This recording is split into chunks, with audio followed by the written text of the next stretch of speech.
बिस्मिल्लाहिर्रहमानिर्रहीम अस्सलाम वालेकुम। माय नेम इज़ सफ़र एहसान and this is your channel physics का सफ़र। आज के इस लेक्चर में, आज की इस वीडियो में हम 11th क्लास फिज़िक्स जो कि न्यू बुक आई है पंजाब टेक्स्ट बुक 2025 उसके चैप्टर नंबर 5 के न्यूमेरिकल्स करेंगे। तो सबसे पहले हम देखते हैं कि इसमें कौन कौन से फार्मूलाज यूज़ हुए हैं और कौन कौन सा फार्मूला कितने न्यूमेरिकल्स में यूज़ हुआ है। कोशिश करेंगे कि इन न्यूमेरिकल्स को जितना ज़्यादा हलवा मक्खन मलाई आपके लिए बनाया जा सके, क्योंकि फिज़िक्स खुद एक हलवा है। तो सबसे पहले देखिए y is equal to F L over A delta L, ठीक है, यंग्स मॉडुलस का फार्मूला है। तो ये आपका एक न्यूमेरिकल में यूज़ हुआ है। उसके बाद potential energy is equal to half k x square एक न्यूमेरिकल में यूज़ हुई है। Sigma is equal to F over A एक न्यूमेरिकल में यूज़ हुआ है। y is equal to sigma over epsilon एक न्यूमेरिकल में यूज़ हुआ है। अब यहाँ पर ना ये देखें यंग्स मॉडुलस का ये भी फार्मूला है, y is equal to sigma over epsilon. Sigma की जगह f बाई ए लिखें, एप्सिलॉन की जगह डेल्टा l बाई एल लिखें, तो यही पे चीज़ बन जाएगी। ओके हो गया। तो ये और ये आप ये कहें ये सेम ही है, बल्कि वाकई में सेम है। इसको खोलें तो यही बनेगा, ठीक है।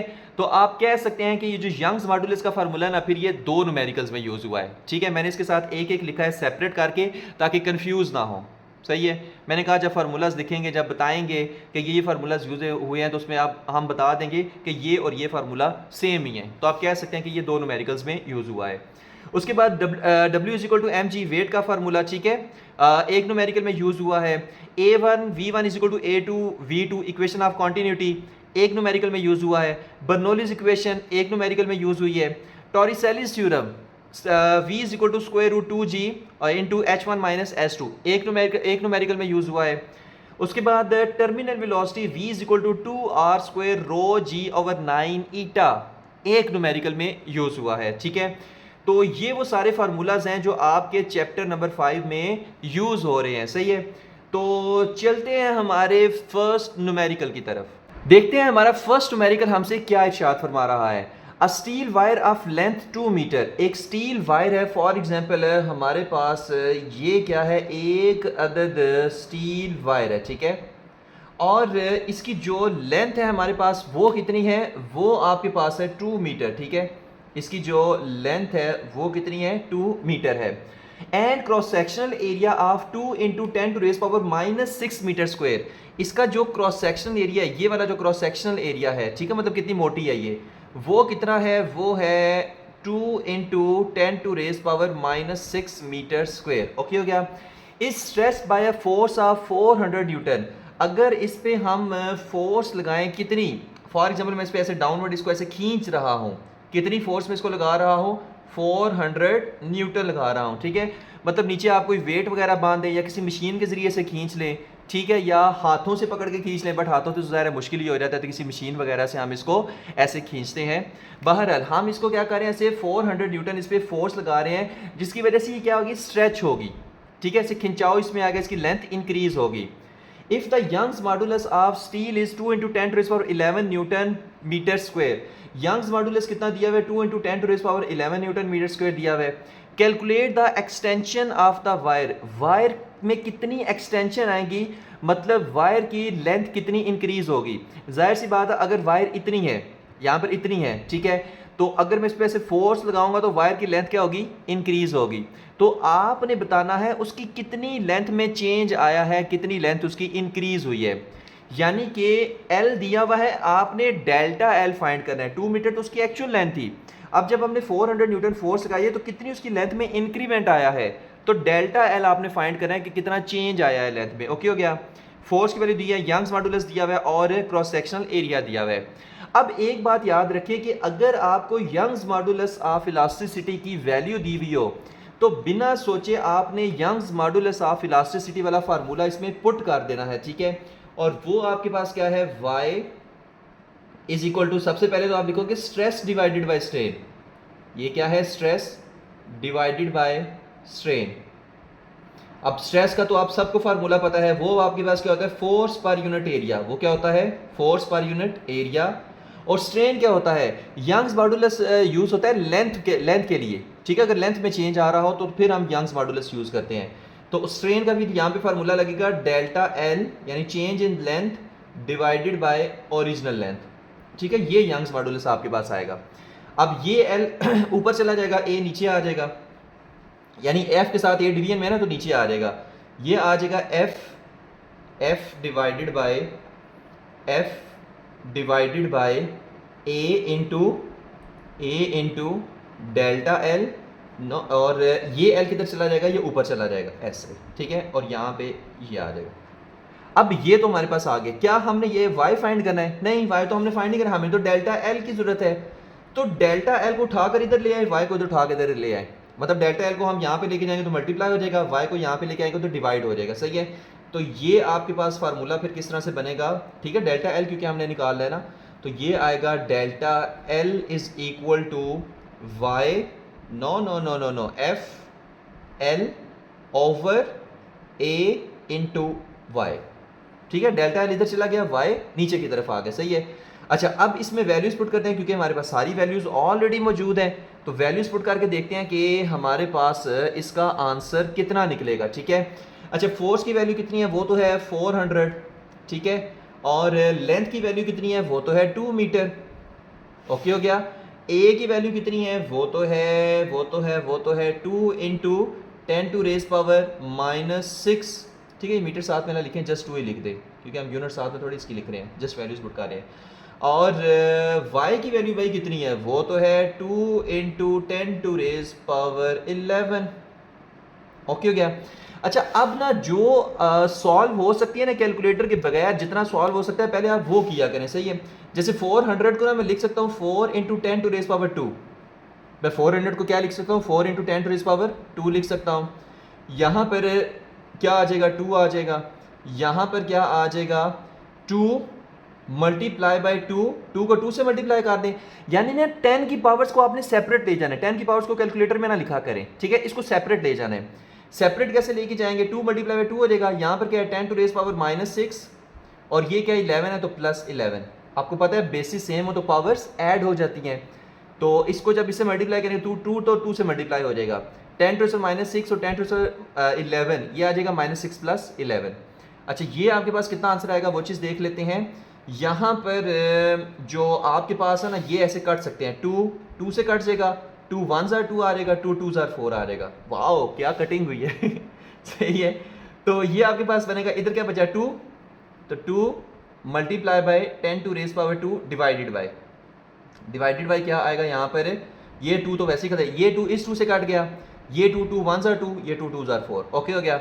नीचे क्या आएगा 10 की पावर -6 + 11 कितना होता है, यानी 11 में से आपने 6 को क्या करना है, माइनस करना है, ठीक है, तो आपके पास आ जाएगा 5, ओके हो गया।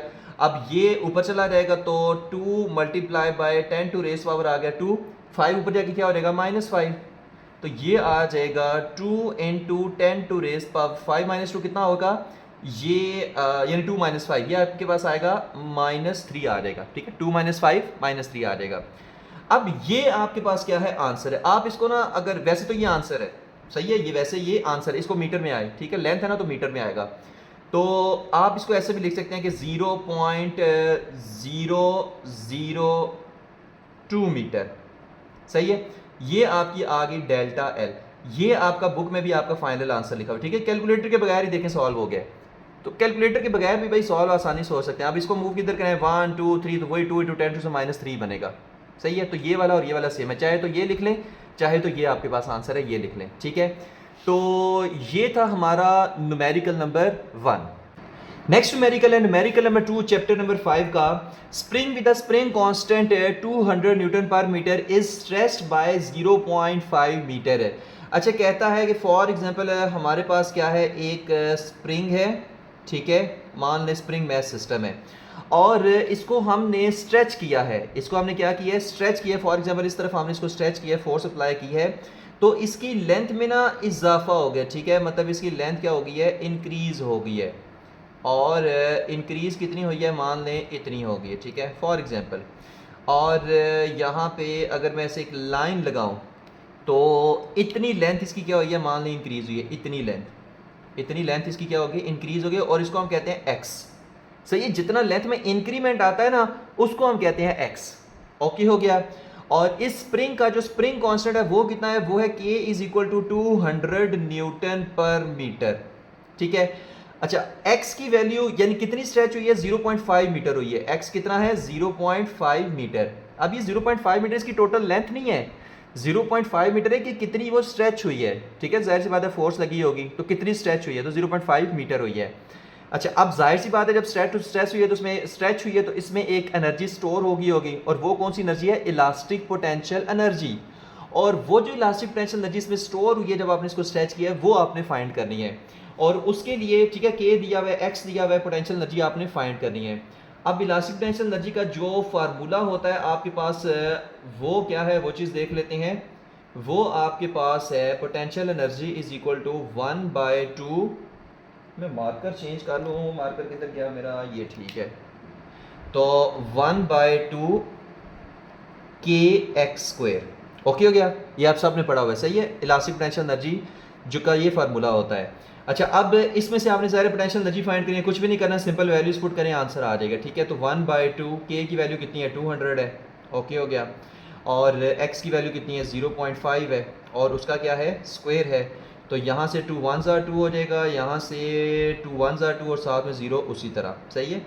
अब इसको आप क्या कहेंगे, 100 और इंटू 0.5 का स्क्वायर आप इस तरह से कर लें, ओके हो गया।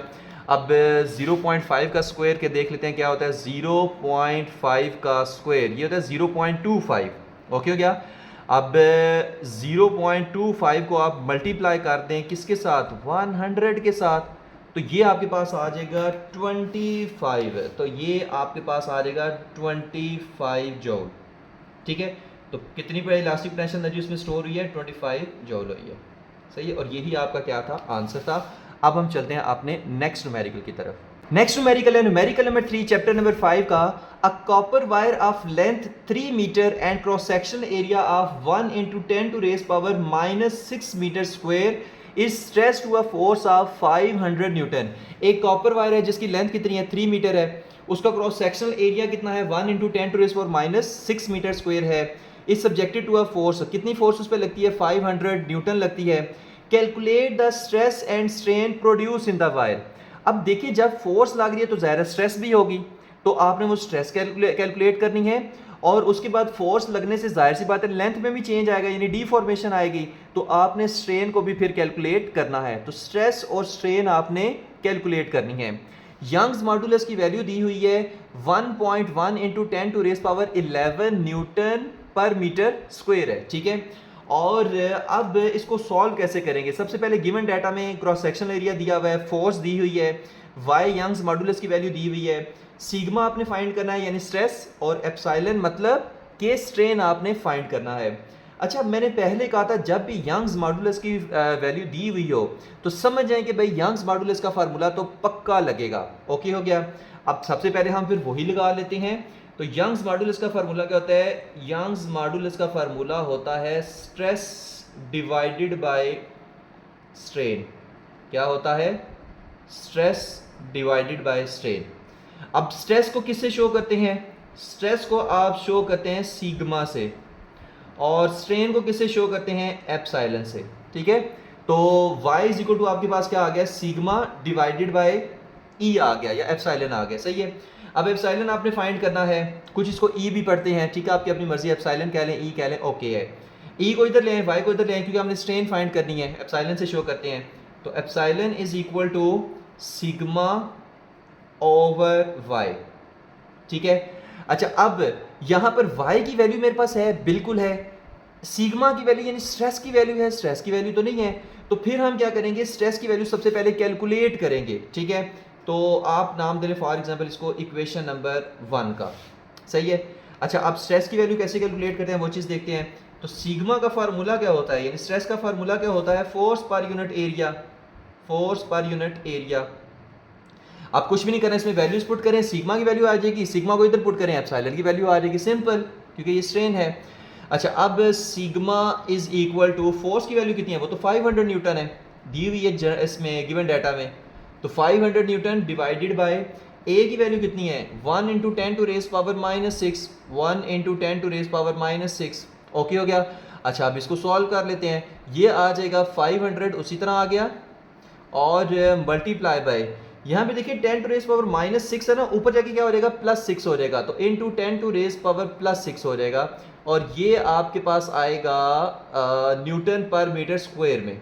ठीक है, स्ट्रेस की यूनिट होती है ना न्यूटन पर मीटर स्क्वायर, ये इसकी आ जाएगी। ठीक हो गया, तो ये आपके पास क्या आ गया, सिग्मा आ गया।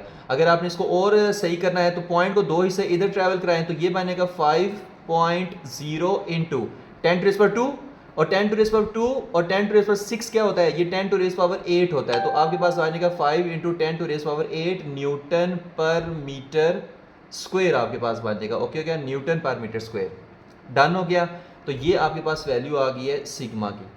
अच्छा, अब इसकी वैल्यू आपने इधर पुट कर देनी है, तो यहां पे आप बेशक लिख दें put value of sigma in equation 1। Okay हो गया, तो जब इसकी वैल्यू पुट करेंगे वो चीज़ देख लेते हैं। तो एप्सिलॉन, क्योंकि स्ट्रेस एक आंसर तो मेरे पास आ गया, सिग्मा मैंने फाइंड करना था, एक आंसर आ गया। अब दूसरा देख लेते हैं कैसे आएगा।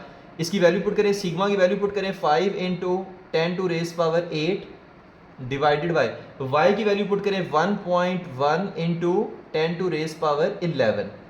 सही है, अब 10 टू रेज पावर 11 ऊपर जाके क्या हो जाएगा -11, पहले कहा था कि 10 की पावर्स को सेपरेट सॉल्व किया करें, इंटू 10 टू रेज पावर 8 और 10 टू रेज पावर 11 ऊपर जाके क्या हो जाएगा -11, तो आप इधर कर दें -11, तो 10 टू रेज पावर 8 -11 क्या बन गया, 10 टू रेज पावर -3 बन गया, और 5 डिवाइडेड बाय 1.1 ये आपके पास कितना बनता है, 5 डिवाइडेड बाय 1.1 ये बनता है 4.54।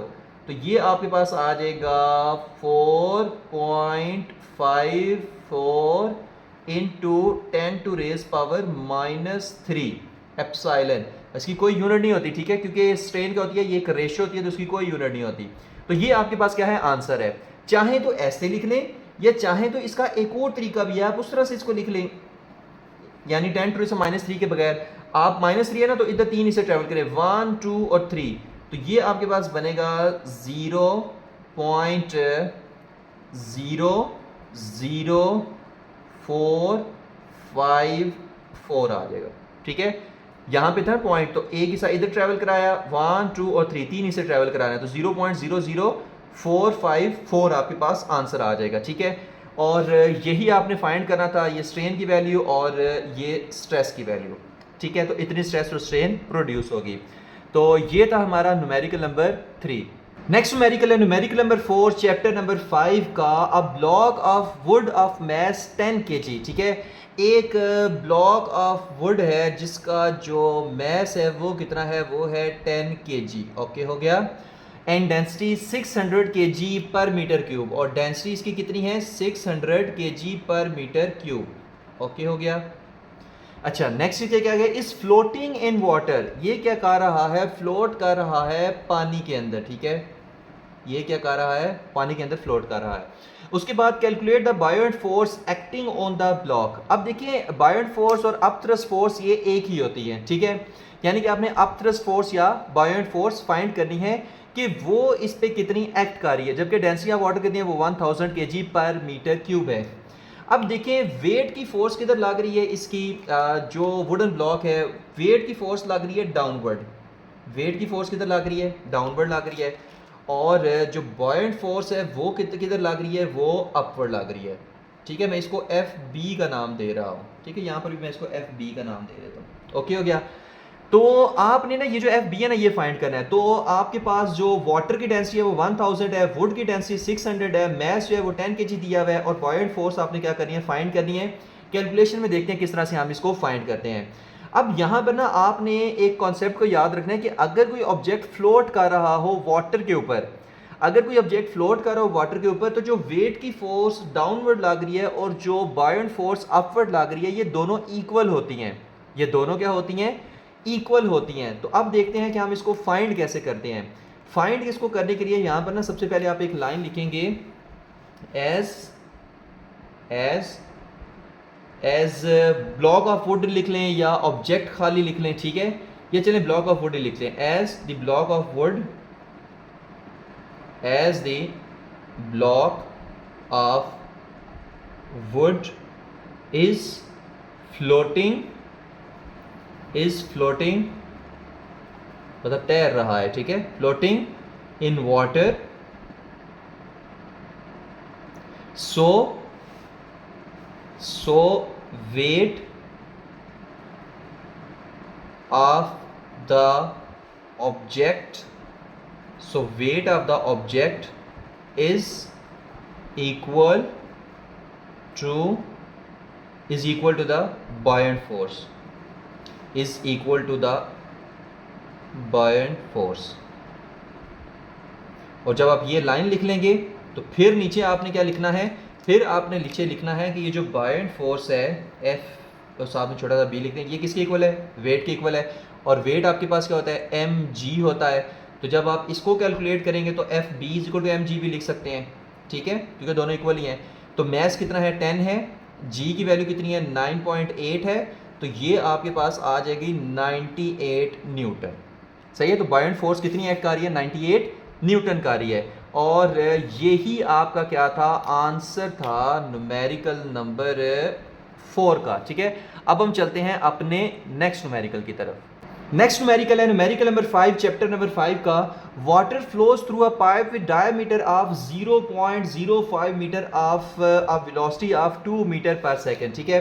अच्छा, फॉर एग्जांपल हमारे पास ये एक पाइप है, ठीक है, और इसका जो डायामीटर है ना वो आपके पास कितना है, उसको D1 का नाम दे ले, वो है 0.05 मीटर। और इसमें से जो वाटर गुजर रहा है, ठीक है, उसकी वेलोसिटी कितनी है, V1 is equal to 2 metre पर सेकेंड। ओके हो गया। If the pipe narrow to a diameter of 0.3 metre, ठीक है, अगर पाइप को नैरो कर दिया जाए, फॉर एग्जांपल है टू द डायमीटर ऑफ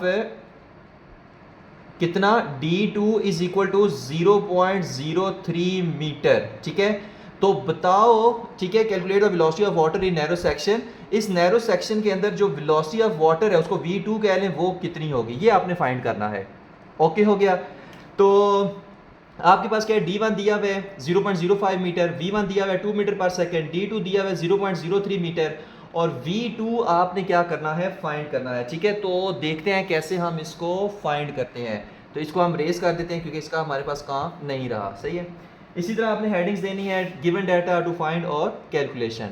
अच्छा, अब कैलकुलेशन में सबसे पहले देखिए कि कौन सी ऐसी इक्वेशन है जो एरिया और स्पीड को आपस में रिलेट करती है, या एरिया और वेलोसिटी को आपस में रिलेट करती है, ठीक है। तो वो आपके पास है इक्वेशन ऑफ कॉन्टिन्यूटी, सही है। तो हम इसमें लगाएंगे इक्वेशन ऑफ कॉन्टिन्यूटी, जो कि क्या है, A1 V1 is equal to A2 V2। Okay हो गया। अब हमारे पास A1 भी नहीं है, ठीक है, A2 भी नहीं है, V2 भी नहीं है, बट V1 है। अब हम इसमें क्या करेंगे, A को हम लिखेंगे पाई आर स्क्वायर, क्योंकि cross section area circular form का होता है ना इसका, पाइप का। तो सर्कल का जो एरिया होता है वो आपके पास कितना होता है, पाई आर स्क्वायर। तो आप इसको लिखें पाई आर 1 का स्क्वायर, और V1 उसी तरह।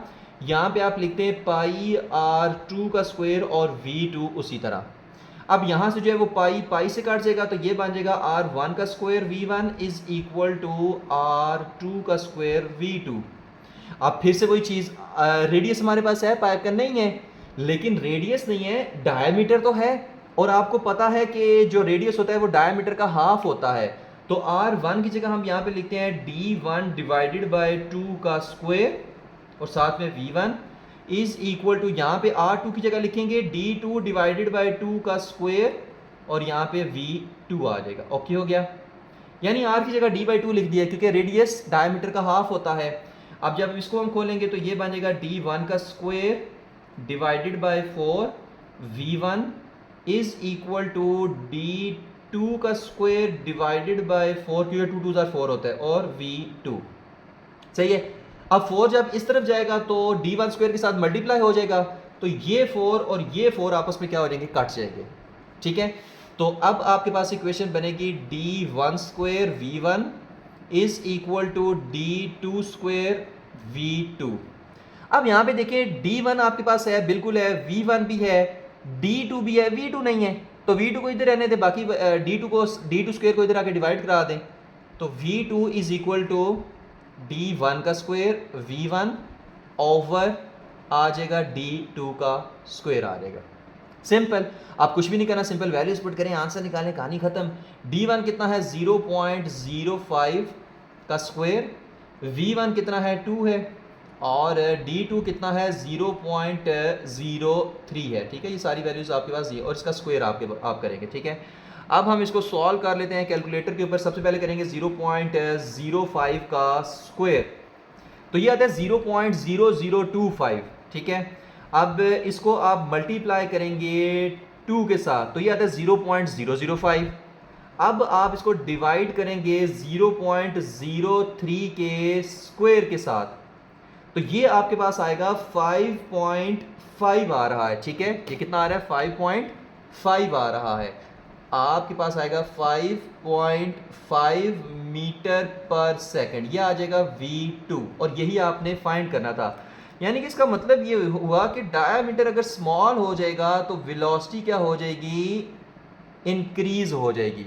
ठीक हो गया, तो ये था हमारा न्यूमेरिकल नंबर 5। अब हम चलते हैं अपने नेक्स्ट न्यूमेरिकल की तरफ। नेक्स्ट न्यूमेरिकल है न्यूमेरिकल नंबर 6 चैप्टर नंबर 5 का, और इसकी जो स्टेटमेंट है वो थोड़ी सी बड़ी थी, इस वजह से मैंने जस्ट एक लाइन की लिखी है, बाकी हम इसका बुक से पढ़ते हैं। तो देखते हैं बुक पे इसका क्या लिखा हुआ है। जो न्यूमेरिकल नंबर 6 है, कहता है water flows through a horizontal pipe with a velocity of 3 metre पर सेकेंड, कि जो हमारे पास फॉर एग्जांपल ये हमारे पास क्या है, एक हॉरिजॉन्टल पाइप है, ये हमारे पास क्या है, लग तो वैसे बॉटल की तरह रहा है बट ये ऐसे पीछे से ना चलता आ रहा है। तो ये हमारे पास क्या है, हॉरिजॉन्टल पाइप है, और जिसमें जो वेलोसिटी है वाटर की वो कितनी है, 3 मीटर पर सेकेंड है। तो v1 कितना है, 3 मीटर पर सेकेंड है। सही है, v1 कितना है, 3 मीटर पर सेकेंड। मैं साथ में चले लिख भी देता हूँ, यहाँ पर है 3 मीटर पर सेकेंड, और and pressure of 2 lakh pascal, यानी 2 लाख पास्कल प्रेशर है यहाँ पे, 2 लाख यानी 200,000। ठीक हो गया, तो ये इसके यहाँ पर ना प्रेशर है, इसको P1 का नाम दे रहे हैं। उसके बाद इसको पॉइंट 1 का नाम दे लें। ठीक है, ये कौन सा पॉइंट है, पॉइंट 1 आपके न्यूमेरिकल के अकॉर्डिंग। उसके बाद एट द नोजल, आगे उसके फॉर एग्जांपल हमने क्या लगा दिया, नोजल लगा दिया है। Point 2 the pressure decreases to atmospheric pressure. अब जाहिर सी बात है, जब आप नोजल लगाएंगे तो यहाँ पर स्पीड ऑफ फ्लूइड क्या होगी, इंक्रीज होगी, और जहां पर भी where the speed of fluid is increase the pressure will be low, where the speed of fluid is high the pressure will be low. आपको बर्नौलीज इक्वेशन में ये बता के आ चुके हैं। तो इसका मतलब है अगर यहाँ पे नोजल है तो स्पीड ऑफ वाटर क्या होगी, इंक्रीज होगी, और वो इंक्रीज हो के कितनी हो जाएगी, 14 मीटर पर सेकेंड।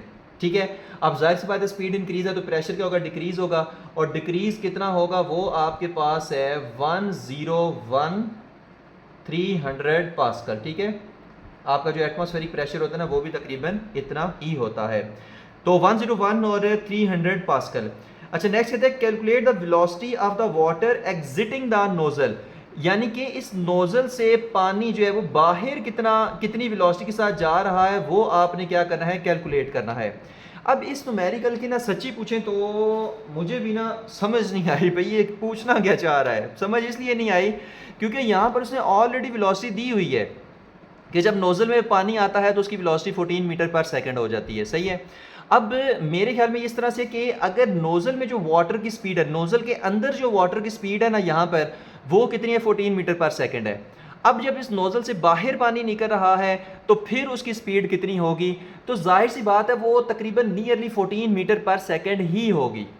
ओके हो गया, यानी ये v2 14 मीटर पर सेकंड है ना, तो आंसर भी आपका तकरीबन 14 मीटर पर सेकंड ही आएगा। सही है, क्योंकि अगर नोजल के अंदर जो है, यहाँ पर नोजल के अंदर, क्योंकि डायमीटर कम हो गया ना, नोजल के अंदर अगर 14 मीटर पर सेकंड है तो बाहर निकलते हुए भी 14 मीटर पर सेकंड ही होगी, तो उसको भी आप v2 का नाम ही दे लेते हैं। ठीक है, हम उसको v2 का नाम ही देते हैं। तो बाहर हम इसको ऐसा आप कर लें कि हमने इसको प्रूव करना है कि v2 14 मीटर पर सेकंड है। आप ये समझ लेंगे हमने v2 के प्रूव करना है कि v2 कितना है, 14 मीटर पर सेकंड है, ये आपने प्रूव करना है। तो देखते हैं कि भाई कितना होगा। ठीक है, यहाँ पर ये आ गया। अच्छा, अब इसके लिए हम कौन सी इक्वेशन यूज़ करेंगे, जाहिर सी बात है बर्नौलीज इक्वेशन हम यूज़ करेंगे।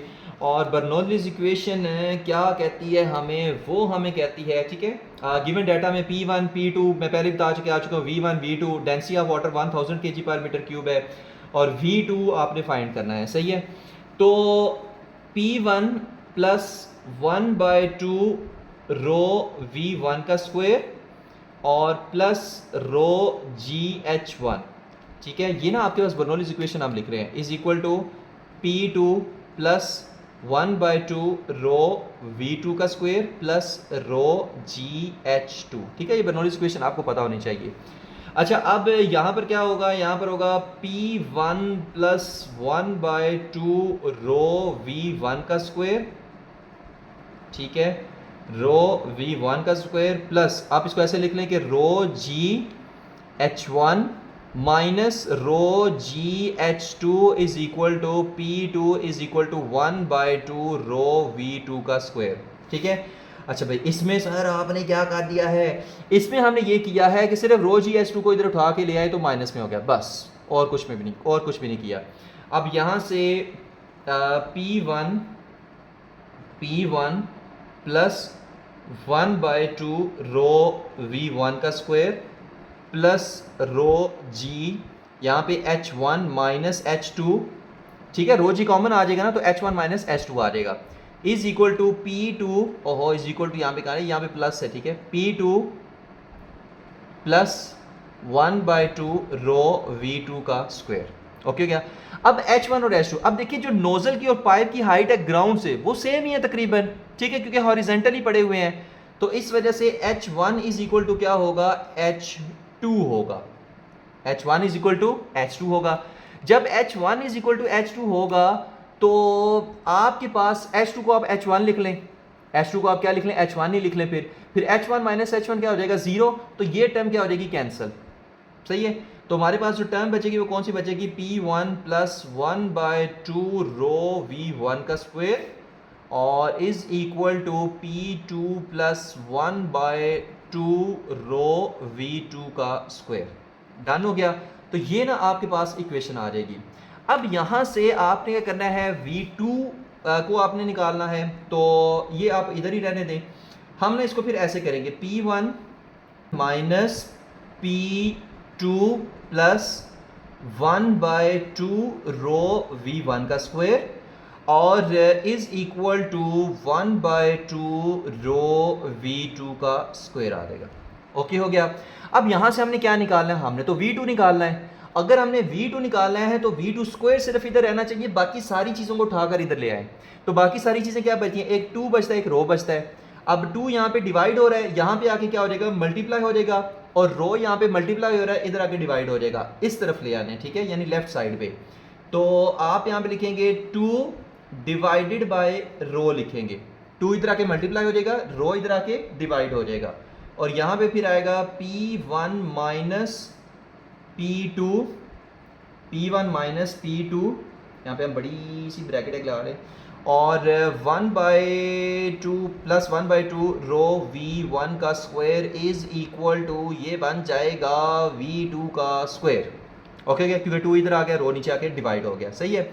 अच्छा, अब ये था pressure, P1 minus P2 pressure difference है। अब 2 बाई रो को इससे अलग मल्टीप्लाई कर दें, इससे अलग कर दें, तो ये आपका बन जाएगा 2 डिवाइडेड बाय रो और P1 माइनस P2 और प्लस 2 बाई रो, इन दोनों से मल्टीप्लाई हो रहा है ना, तो आप इसको दोनों को अलग अलग मल्टीप्लाई कर दें, तो 1/2 और आ जाएगा, ना 1/2 नहीं, ये आ जाएगा 2 divided by rho, 2 divided by rho और आ जाएगा 1/2 रो V1 का square is equal to V2 का स्क्वायर, ठीक है। अब यहाँ से देखें, ये 2 इस 2 से चला जाएगा, ये रो इस रो से चली जाएगी, सही है। तो हमारे पास जो इक्वेशन बाकी बचेगी ना, वो देखते हैं कि हमारे पास कौन सी इक्वेशन बच जाएगी। आसान सा न्यूमेरिकल है, किसी तरीके से V2 बेचारे को अकेला करना है, क्योंकि उसको हमने अकेला करके मारना है ठीक है, तो देखते हैं हमारे पास किस तरह से होगा। तो ये आपके पास आ जाएगा 2 डिवाइडेड बाय रो और साथ में आ जाएगा P1 माइनस P2 और प्लस, ये तो 2 से काट गया था, रो से काट गया, तो आ जाएगा V1 का square is equal to V2 का स्क्वायर, ठीक है।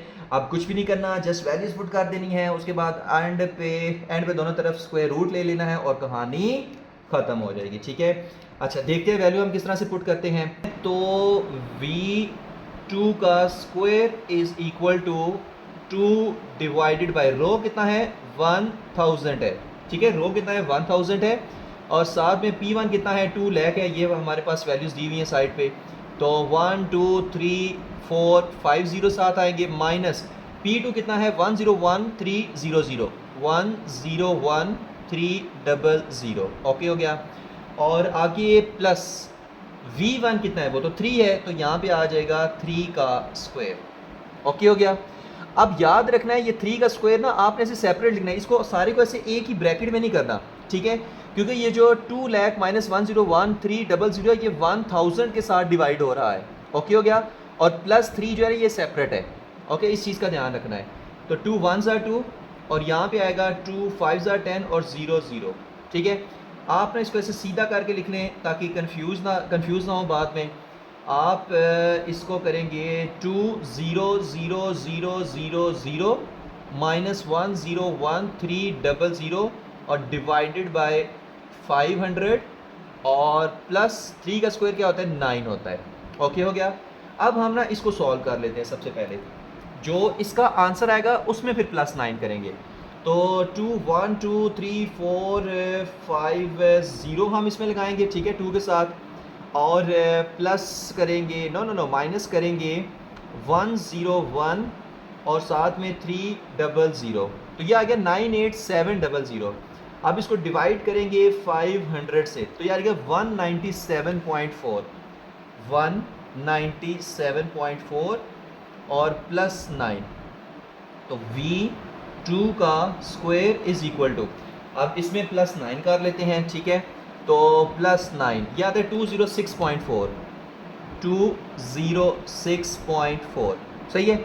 अब आपने क्या करना है, दोनों तरफ ना स्क्वायर रूट ले लेना है, दोनों तरफ स्क्वायर रूट ले लेना है। ये स्क्वायर रूट से काट जाएगा तो आ जाएगा V2 is equal to square root of 206.4 square root of 206.4 यह था 14.366 मीटर पर सेकेंड। ओके गया। अब ये आपका आंसर है, लेकिन आपकी बुक वाले ने इसको लिखा हुआ है 14.37, मतलब 66 को ना 70 उसने कंसीडर कर लिया, 66 को 70 कंसीडर कर लिया क्योंकि पॉइंट के बाद बहुत छोटी वैल्यूज़ है।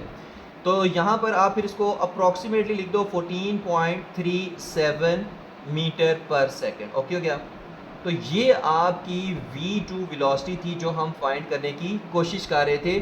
तो ये हमारा ना क्वेश्चन नंबर न्यूमेरिकल नंबर 6 का आंसर था। तो ये था हमारा न्यूमेरिकल 6। अब हम चलते हैं अपने नेक्स्ट न्यूमेरिकल की तरफ।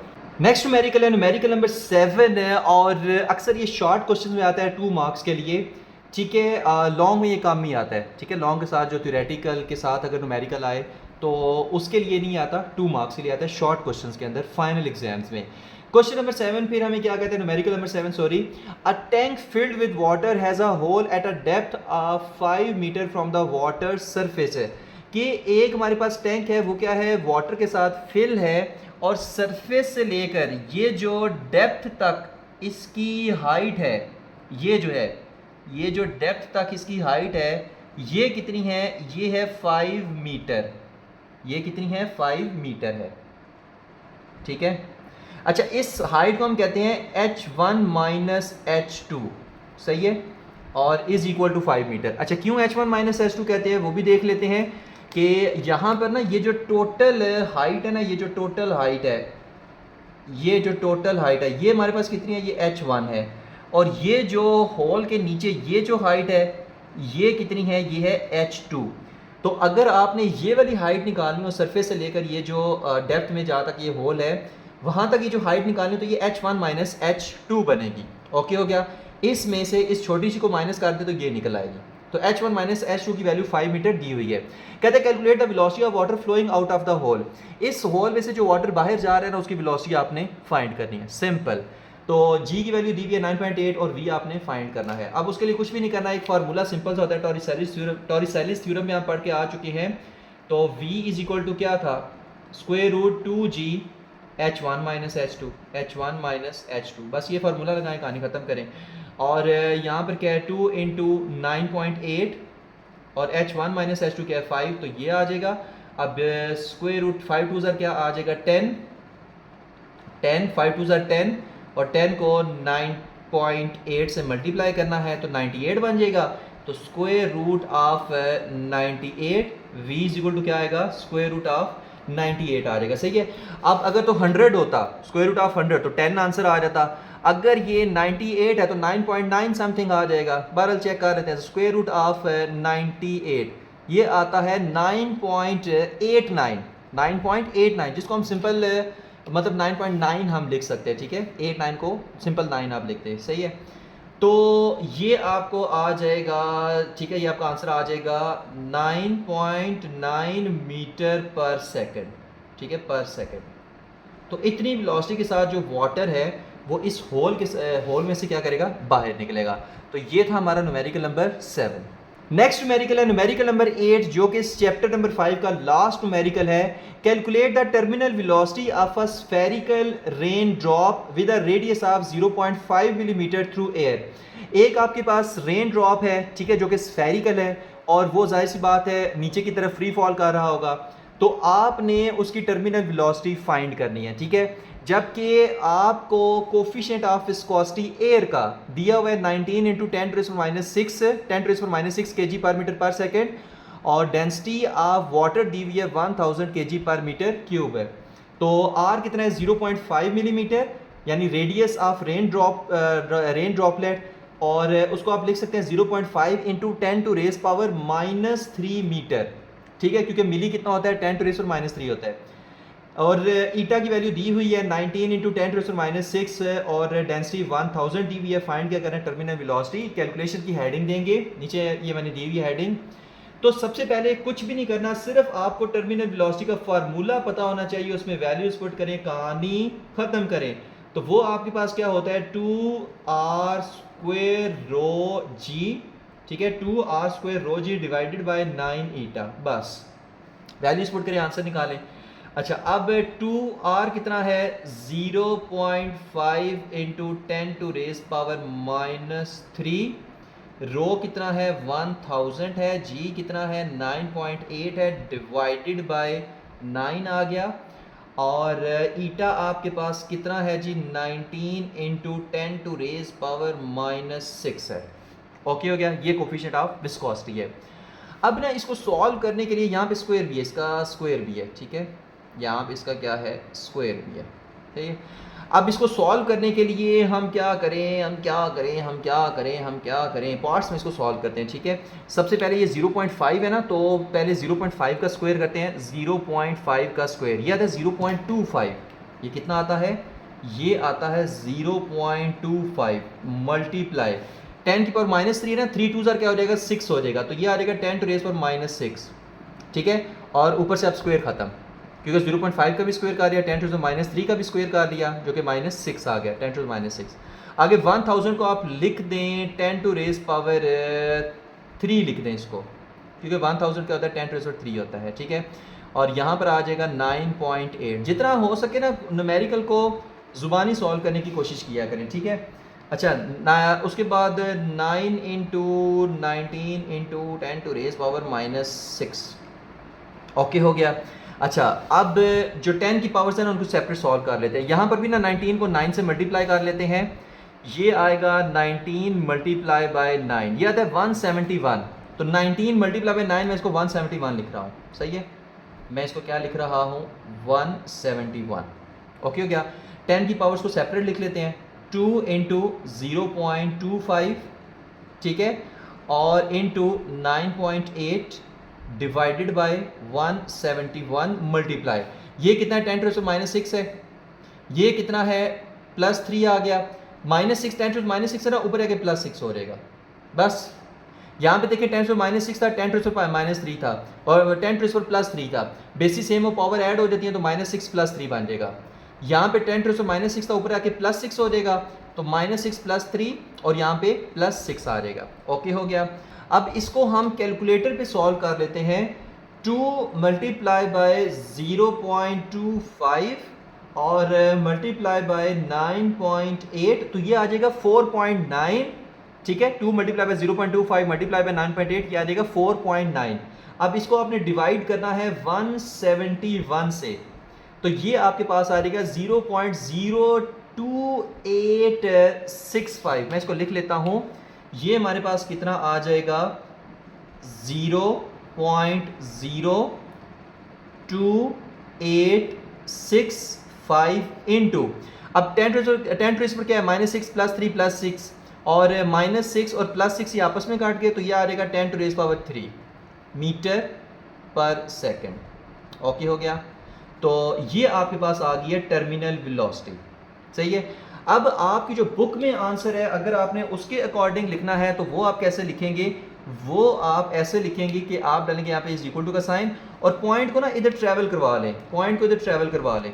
कितना ट्रैवल करवाएंगे 1 2 और 3। सही है। बुक के अकॉर्डिंग अगर आंसर आपने देखना है तो ये आ जाएगा 28.65 इंटू 10⁻³ और ये जो है 10⁻+3 उसी तरह। सही है। तो इस क्योंकि 10⁻³ तो इसका आएगा ना, और 10⁻³ ये पहले से मौजूद है तो ये इससे काट जाएगा, तो ये आपके पास आंसर आएगा 28.65 मीटर पर सेकेंड। तो ये आपका क्या था, आंसर था जो हम कैलकुलेट करने की कोशिश कर रहे थे, 28.65 मीटर पर सेकेंड। तो ये था हमारा न्यूमेरिकल नंबर 8 चैप्टर नंबर 5 का। यहाँ पर हमारे न्यूमेरिकल चैप्टर नंबर 5 के ख़त्म होते हैं। होप्स हो कि आपको सारे समझ आ गए होंगे। Thank you very much. अल्लाह हाफिज़।